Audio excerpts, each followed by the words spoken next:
21শে ফেব্রুয়ারি বা শহীদ দিবস বাংলাদেশে ভাষা আন্দোলনে শহীদের স্মরণে পালিত হয় 1952 সালে।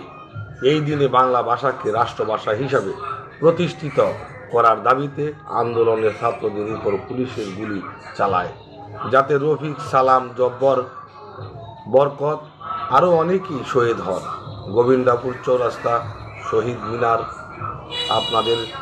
আপনারা যাদের স্মরণ করেছেন তাদের নাম জানতে হলে স্থায়ী সূত্র বা স্থায়ী প্রশাসনের সাথে যোগাযোগ করুন, যেতে স্থায়ী পর্যায়ে বিভিন্ন শহীদ মিনারে স্থায়ীভাবে শহীদের নামে সংস্করণ করতে পারেন।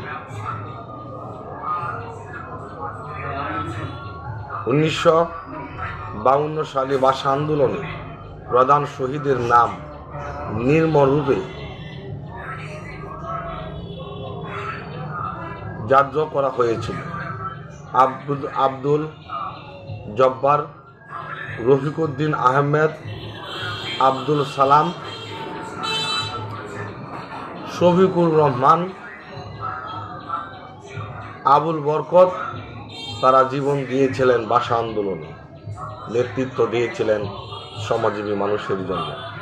এই দিনটি বাংলাদেশের জাতীয় দিবস হিসাবে পালিত হয়।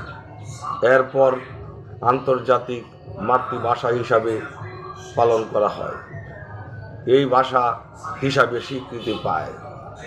আমরা সকল শহীদের প্রতি বিনম্র শ্রদ্ধা জানিয়ে এখানে আমার বক্তব্য শেষ করলাম। সবাই ভালো থাকবেন। বিপ্লবী লাল সালাম।